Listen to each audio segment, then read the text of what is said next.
श्री स्वामी समर्थ सर्वांना.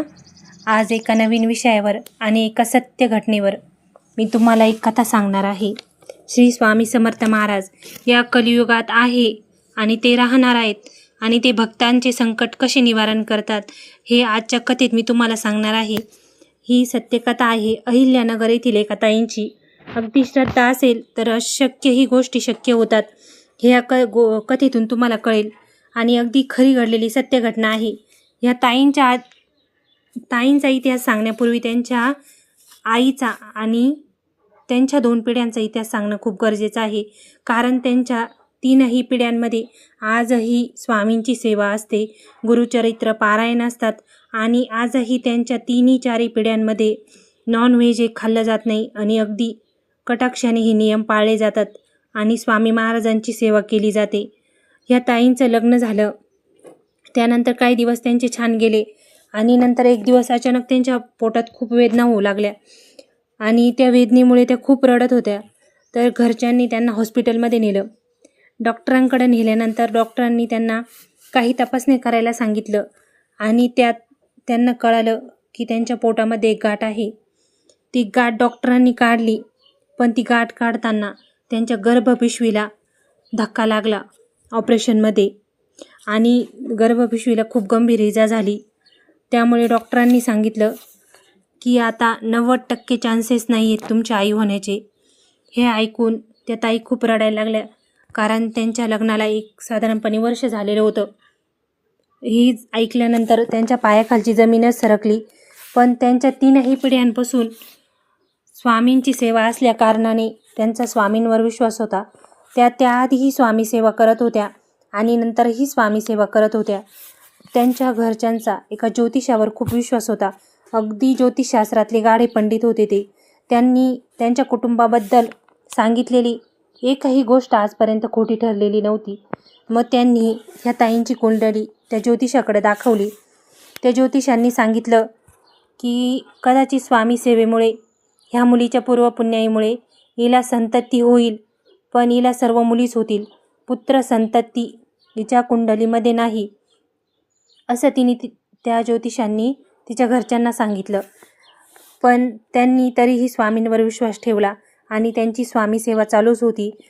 त्या ताईंच्या आई ह्याही मोठ्या स्वामी सेवेकरी आहेत. त्यांच्या इथे शिवलेला अमृत, गुरुचरित्र, नवनाथ असे भरपूर ग्रंथ वाचले जातात. त्या ताईंच्या आईने त्यांना सांगितलं की म्हणे, बाळा तू गुरुचरित्र पारायण करून बघ. मग त्या ताईंनी संकल्प केला. त्यांनी स्वामींना सांगितलं म्हणे, महाराज माझ्या जीवनातला हा कलंक तुम्ही धुवून काढा. मी आजपासून असा संकल्प करते की मी 9 महिने 9 गुरुचरित्र पारायण करेल, पण मला पुत्र संतती द्या. असं संकल्प करून त्या ताई पारायणाला बसल्या. त्यांचं महिन्यात एक पारायण पूर्ण झालं. त्या 7 दिवसाचं एक पारायण करायच्या. अशा दर महिन्याला ते एक पारायण करायच्या. पहिलं पारायण झाल्यानंतर दुसरं पारायण संपलं त्यावेळेस त्यांना कळालं की त्या गरोदर आहेत आणि त्यानंतर त्यांनी पारायण सुरूच ठेवले. 7 पारायण झाल्यानंतर 7व्या महिन्यात त्या ताईंना खूप त्रास व्हायला लागला, कारण त्यांचं पहिलंच पिशवीचं गाठीचं ऑपरेशन झालेलं होतं. त्यामुळे ते टाके त्यांचे दुखू लागले आणि त्यांना खूप त्रास होऊ लागला. बसणंही अशक्य झालं.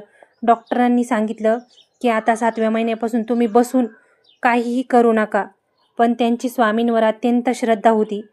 जिथे विश्वास असतो ना तिथे स्वामी असतात आणि श्रद्धेने केलेली कोणतीही गोष्ट महाराज पूर्णत्वाला नेतात आणि आपण केलेल्या संकल्पातच इतकी शक्ती असते ना की त्यामुळे अशक्य ही गोष्ट शक्य होते. म्हणतात ना की संकल्पे विना सिद्धी नाही, असं थोडंसं त्या ताईंचं होतं की त्यांनी संकल्प केलेला होता आणि त्यांनी ठरवलेलंच होतं की मी 9 महिन्यात हे 9 पारायण पूर्णच करणार आहे. आणि त्यांनी असे 7व्या महिन्यानंतरही त्यांचे राहिलेले पारायण पूर्ण केले. 9व्या महिन्यानंतर त्यांचं सिझेरियन झालं आणि त्यांना एक मुलगा झाला आणि त्यांच्या कुटुंबाला खूप आनंद झाला आणि त्यांची स्वामींवरची श्रद्धा आणखीन वाढली. आपल्याला जर विश्वास असेल तर कोणतीही गोष्ट आपल्या आयुष्यात शक्य होते. बस आपला महाराजांवर विश्वास असला पाहिजे. डॉक्टरांचं ज्ञान हे अतिशय मोठं असतं, पण आपल्या स्वामी महाराजांचा चमत्कार त्याहूनही मोठा असतो. कारण जिथे चमत्कार होतो ना, तिथंच लोक नमस्कार करतात. अशी कलियुगातली ही गोष्ट आहे. पण तुम्हाला सांगते, आजही त्या ताईंचा मुलगा अगदी छान सुदृढ आहे आणि त्या आजही स्वामी सेवा करत आहे आणि त्या इतरांनाही स्वामी सेवा करण्यासाठी सांगत आहे. तुम्हालाही जर ही कथा आवडली तर चॅनलला सबस्क्राईब करा. कमेंटमध्ये श्री स्वामी समर्थ लिहायला विसरू नका.